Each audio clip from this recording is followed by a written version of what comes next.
Yes, continue करेंगे topic को। आज हम पढ़ रहे हैं जो वो है पोस्ट पॉलिनेशन। अब मैंने आपको हर तरीके से बता दिया है कि मैच्योर पॉलन ग्रेन्स क्या होते हैं, मैच्योर एंथर क्या होता है, मैच्योर स्टिग्मा क्या है, ओवरी क्या है, ओव्यूल क्या है, उनका सबका स्ट्रक्चर पढ़ा चुकी हूँ। तो pre gamete transfer and form पढ़ा चुकी हूँ एंड पॉलिनेशन आपको पढ़ा चुकी हूँ। अब हम पढ़ेंगे फर्टिलाइजेशन। तो इसलिए इसको कहा गया है पोस्ट पॉलिनेशन। जब पॉलिनेशन हो जाता है उसके बाद ही फर्टिलाइजेशन की प्रोसेस होती है, उसके लिए टर्म मिलती है इवेंट डबल फर्टिलाइजेशन। फर्टिलाइजेशन और डबल फर्टिलाइजेशन में आपको एक ही जगह बता रही हूँ, ठीक है। तो सबसे पहले हम देखेंगे जो फर्टिलाइजेशन हमें बताया है वो किन्होंने बताया है हमें, स्ट्रासबर्गर। इन्होंने हमें सबसे पहले बताया था कि फर्टिलाइजेशन की प्रोसेस होती है। कितने में 1884 में उन्होंने हमें एक्सप्लेन की थी फर्टिलाइजेशन के बारे में, ठीक है। आप सब ओव्यूल का स्ट्रक्चर जानते हैं, मुझे जस्ट 2 मिनट दीजिए, मैं आपको हर चीज़ एक बार दोबारा बताता हूँ। ये मेन पार्ट है ओव्यूल का, जिसमें मैंने बताया था दोनों पोलर साइड की तरफ 3 क्या प्रेजेंट है। जैसे इस साइड एंटीपोडल प्रेजेंट है और इधर 2 सिनेगाइड्स और एक एग सेल, और बीच में 2 पोलर न्यूक्लियाई प्रेजेंट है जो आपस में जुड़कर डिप्लॉयड न्यूक्लियस, सेकेंडरी न्यूक्लियस की फॉर्मेशन करते हैं, ठीक है। इसके बराबर में मैंने बताया था ये इनको इंट्रीग्यूमेंट्स बोलते हैं, या यहाँ पे न्यू सेल्स की फॉर्मेशन होती है। ये कौन सा एरिया है, माइक्रोपाइल एरिया है। ये आपकी वही फेनल है और ये वाला पार्ट क्या है, चलाजा है, ठीक है। मेन पार्ट्स ये हैं। अब हम बात करेंगे कि किस तरह से फर्टिलाइजेशन की प्रोसेस होती है। जब पॉलन ग्रेन किसी भी स्टाइल की स्टिग्मा पर बाइंड होती है तो सबसे पहले क्या होता है, जो पॉलन ग्रेन की इनर, क्योंकि 2 वहाँ पे मेन टर्म थी, एक्साइन एंड इंटाइन, जो इंटाइन वाली लेयर है वो क्या होती है, वो पॉलन ट्यूब की फॉर्मेशन करती है। देखिए, intine of pollen grain produce pollen tube. कहाँ से पॉलन ट्यूब बनाएगी, क्योंकि ऊपर तो आप कहेंगे कि उस पर एक्साइन थी, तो उसकी कैसे वो पॉलन ट्यूब बनाएगी। मेनली जहाँ पर एक्साइन पार्ट है वहाँ पे कोई वीक सेल होगी, उस पार्ट से वो पॉलन ट्यूब की फॉर्मेशन करती है। और वो जो वीक पार्ट है एक्साइन का, उसके लिए हम टर्म यूज करते हैं जर्म पोर। देखिए, वीक एरिया ऑन एक्साइन, उसके लिए टर्म यूज है जर्म पोर, ठीक है। तो वहीं से एंटाइन क्या करती है, पोलन ट्यूब की फॉर्मेशन करती है। पोलन ट्यूब की फॉर्मेशन के लिए क्यों ऐसा करती है, क्योंकि उसको स्टिमुलेट किया जाता है। इंटाइन को कौन स्टिमुलेट करेगा, स्टिग्मा पर एक शुगरी सब्सटेंस प्रेजेंट होता है जो कि क्या है, चिपचिपा है, स्टिकी है, वही उसे स्टिमुलेट करता है कि इंटाइन पोलन ट्यूब की फॉर्मेशन करे। Pollen tube stimulate by sugary substance जो कि कहाँ प्रेजेंट है, स्टिग्मा पर प्रेजेंट है, ठीक है। अब पोलन ट्यूब बनती चली जाएगी।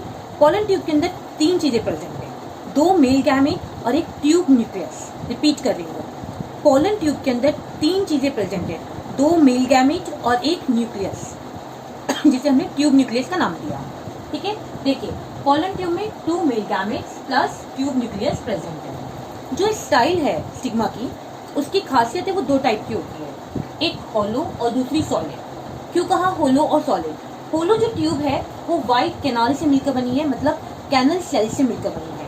होलो ट्यूब जो है वो किससे मिली है, वाइट मतलब थोड़ी चौड़ी होती है, ठीक है, वाइट कैनाल से मिलकर बनी है, इसका नाम है कैनाल सेल। और यहाँ पर जो पोलन ट्यूब की फॉर्मेशन होती है तो वो सरफेस, पोलन ट्यूब की सरफेस से ही स्टार्ट हो जाती है। सॉलिड, सॉलिड की क्या खासियत है, वहाँ पर कैनाल सेल्स की जगह क्या है, कंडक्टिव टिश्यूज प्रेजेंट। क्या प्रेजेंट है, कंडक्टिव टिश्यूज जो कि थिक पेक्टाइन वॉल के बने हैं, जो किससे बने हैं, थिक पेक्टाइन वॉल के बने हैं। और वो वहाँ पर पोलन ट्यूब की फॉर्मेशन कैसे होती है, क्योंकि सेल्स बनी हुई है वहाँ पे, तो इंटरसेलुलर सेल्स के बीच में से ट्यूब की फॉर्मेशन होती है। ये खासियत है स्टाइल की। रिपीट कर रही हूँ, स्टाइल 2 टाइप की होती है, एक होलो और दूसरी सॉलिड। होलो कैनल सेल की बनी हुई है या वाइट कैनल होती है, और आपकी सॉलिड जो है कंडक्टिव टिश्यू मतलब पेक्टिन, थिक पेक्टिन वॉल की बनी है।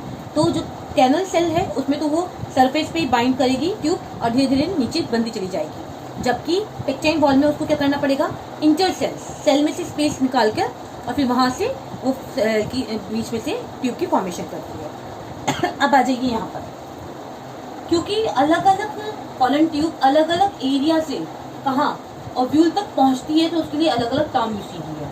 देखिए, अगर पोलन ट्यूब किस एरिया से माइक्रोपाइल वाले एरिया से एंटर कर रही है तो उसके लिए टर्म यूज करते हैं पोरोगैमी। क्या टर्म यूज करते हैं? पोरोगैमी। और अगर पोलन ट्यूब कहाँ से आ रही है? चालाजा से आ रही है तो उसके लिए टर्म यूज करते हैं चालाजा गैमी। ठीक है। और अगर पोलन ट्यूब कहाँ से? ये इंट्रूमेंट से आ रही है और वहां से एंटर कर रही है तो उसके लिए टर्म यूज करते हैं मीजोगैमी। ठीक है। रिपीट कर रही हूँ, वो पोलन ट्यूब की फॉर्मेशन हुई। पोलन ट्यूब की लेंथ डिपेंड करेगी स्टाइल की लेंथ पर, या जहाँ पर भी ओव्यूल है वहां तक पहुंचने की लेंथ पर डिपेंड करती है। तो जैसे पोलन ट्यूब, ये देखिए ये पोलन ट्यूब है, ये पोलन ट्यूब बनी, अगर ये माइक्रोपाइल की एरिया से आ रही है तो उसके लिए टर्म यूज करते हैं पोरोगैमी। और अगर ये चालाजा की तरफ से आ रही है तो उसके लिए टर्म यूज करते हैं चालाजोगैमी। और अगर ये इंट्रूमेंट की तरफ से आ रही है तो उसको हम बोलते हैं मीजोगैमी। ठीक है, क्लियर? जिस टाइम पर पोलन ट्यूब अब उसको क्या करेगी, यहाँ पर बर्स्ट करने की कोशिश करेगी। ठीक है ना, देखिए ट्यूब न्यूक्लियर बर्स्ट कैसे करने की कोशिश करेगी ताकि वो ओव्यूल में एंटर कर सके। ठीक है, तो उसको जब बर्स्ट करने की कोशिश करती है तो उस टाइम पर आपका जो ट्यूब न्यूक्लियस है वो अपना आप ही डिसऑर्गेनाइज्ड हो जाता है। देखिए tube nucleus disorganised before bursting of pollen tube. Pollen tube के बर्स्ट होने से पहले, ताकि मेल और फीमेल गैमेट आपस में मिलें, उससे पहले ही जो ट्यूब का न्यूक्लियस था वो अपना आप ही क्या हो जाता है? डिसऑर्गेनाइज्ड हो जाता है, मतलब खत्म हो जाता है। ठीक है, अब उसमें बचे दो न्यूक्लियाई, दो मेल गैमेट। तो आप सबको पता है यहाँ पर तीन जो हमारी सेल्स थी न्यूक्लियस के साथ, उसमें से दो सेल्स कैसी थी? सिनर्गाइड्स थी, जो कि हेल्पिंग सेल थी, जो कि प्रोटेक्शन प्रोवाइड कर रही थी एग सेल को। बीच में एग सेल थी और उनके दोनों तरफ क्या थी? सिनर्गाइड सेल थी। तो ये सिनर्गाइड सेल से होती हुई पोलन ट्यूब कहाँ तक पहुंचेगी? उसमें से एक गैमेट एग सेल तक पहुंचेगा और उसके साथ फ्यूज हो जाएगा और डिप्लॉयड जाइगोट या डिप्लॉयड स्पोर की फॉर्मेशन करेगा, या इसको हम जाइगोट भी बोल सकते हैं। तो दो गैमेट मिल गए ना, एक मेल गैमेट दूसरा फीमेल गैमेट, आपस में फ्यूज हो गए। उसके लिए हम टर्म या तो ऊस्पो बोल सकते हैं या उसको जाइगोट बोल सकते हैं, या इस प्रोसेस को हम फर्टिलाइजेशन की प्रोसेस या सिनगैमी भी बोलते हैं। क्या बोलते हैं? सिनगैमी। फर्टिलाइजेशन की प्रोसेस या सिनगैमी भी बोल सकते हैं। अब आप कहेंगे दूसरा मेल गैमेट। सम टाइम क्या होता है, दूसरा मेल गैमेट ये जो डिप्लॉयड सेकेंडरी न्यूक्लियस है उसके साथ जाके जुड़ जाता है और ट्रिपल एंडोस्पर्म न्यूक्लियस की फॉर्मेशन करता है। देखिए other male gamete secondary nucleus के साथ बस्ट हो जाएगा और डिप्लॉयड एंडोस्पर्म न्यूक्लियस की फॉर्मेशन करेगा, जो बाद में एंडोस्पर्म में कन्वर्ट हो जाएगा। तो दो फर्टिलाइजेशन हुए ना, एक मेल गैमेट का फर्टिलाइजेशन यहाँ हुआ, दूसरे मेल गैमेट का फर्टिलाइजेशन यहाँ हुआ, इसलिए इसे कहा जाता है डबल फर्टिलाइजेशन। और ये डबल फर्टिलाइजेशन हमें किसने बताया था? हमें बताया था डबल फर्टिलाइजेशन S.G. नवास्टिन इन 1897। इतने में इन्होंने हमें सबसे पहले एक्सप्लेन किया था कि डबल फर्टिलाइजेशन क्या होता है। ये पूरी प्रोसेस है कि किस तरह से फर्टिलाइजेशन की प्रोसेस होती है।